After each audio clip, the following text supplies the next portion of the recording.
Most people start their day not proactively, but reactively. They wake up in a rush with their alarm blaring, quickly flicking through their phones to check messages, emails, and social media. Then they get caught up in a whirlwind of obligations, responsibilities, and expectations that they didn't really choose. Life is like a racetrack.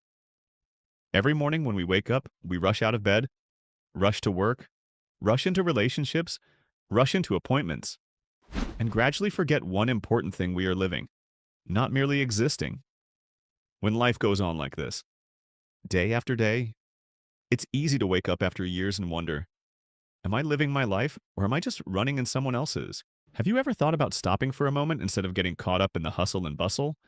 Consider starting the day on your own terms proactively, consciously, and with direction.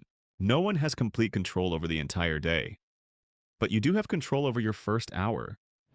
That short period of time, if used correctly, can change the way you see your entire life and yourself. The first hour of the day is not a time to rush through a lot.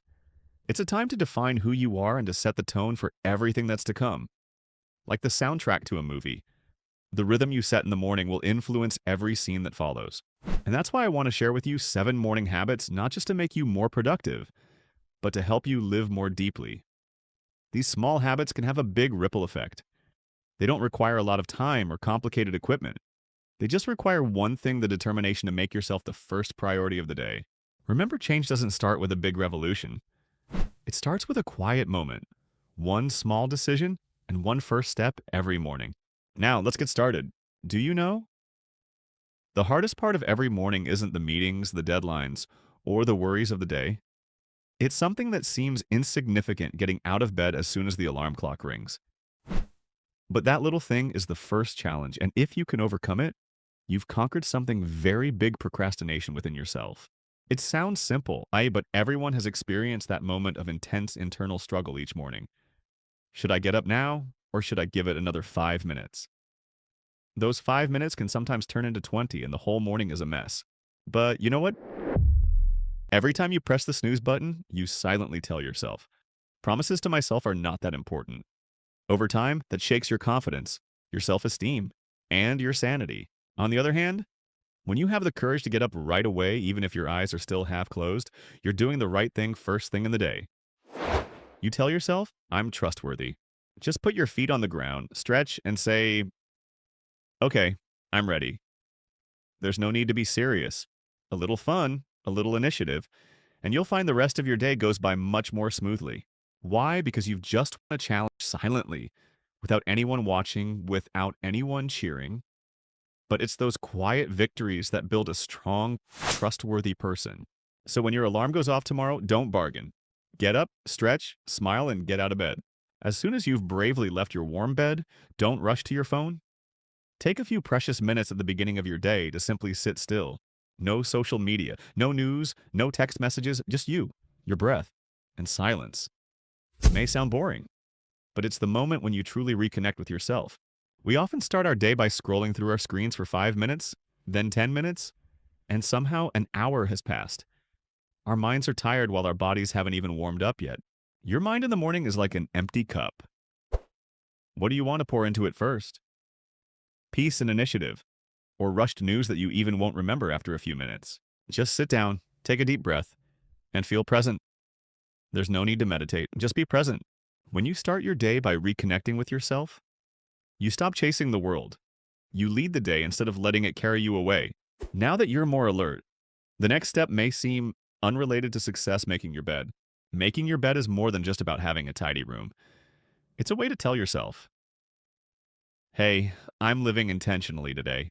Many successful people start their day with this routine. Not because they're free, but because this repetitive action builds discipline and accountability. It only takes 2 minutes to fold the sheets and straighten the pillows.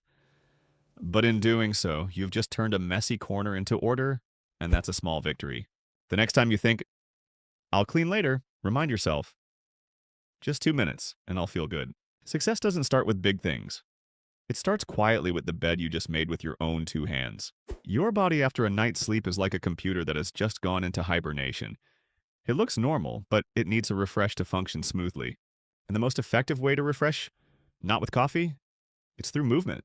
Just roll your shoulders, stretch, bend, and take a few deep breaths. That's when you turn on the first energy switch. Don't think you have to do a heavy workout to feel accomplished. Just a few minutes of light warm-up is enough to wake up your body and mind. It's an affirmation today, I'm not lazy. You can dance to music, walk around the house, or simply stretch by the window. As long as you're moving, being present, and loving your body, you're doing well. And before you drink your familiar coffee, let your body drink water first. After 6 to 8 hours of sleep, what your body truly needs is not caffeine, but recovery, and water is a simple yet loving gift. Just a cool glass of water can awaken every cell in your body. It's a small act, but it's full of self-awareness and presence. It reminds you, I start my day by taking care of myself first. When you're kind to yourself in the first few minutes of your day, you step into the world with a different mindset. You see, mornings don't have to be epic. You don't have to wake up at 4 a.m., meditate for 30 minutes, or write 3 pages in a journal. Just be present. Be present when you get out of bed. Be present when you make your bed. Be present when you roll your shoulders.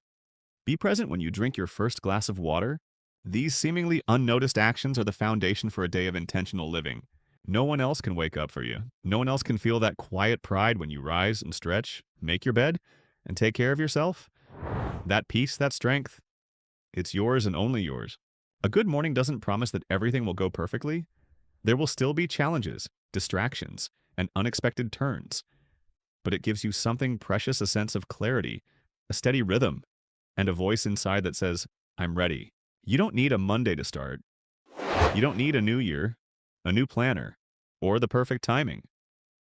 Every single morning is a clean slate, an invitation to begin again, to choose who you want to be, to reclaim what matters. And the truth is, big transformations don't arrive with fireworks. They begin with small, quiet acts. Acts so simple they're easy to dismiss: putting your feet on the floor, straightening the blanket, taking that first breath with intention, sipping that first glass of water like it's your reset button. Because when you do, you'll start to notice something powerful. You're no longer just surviving your days. You're shaping them. You're not just reacting. You're leading, and slowly, gently, one morning at a time, you begin to realize you're not waiting for life to change. You are the change. And it all begins with how you show up, not for the world, but for yourself at the very start of the day.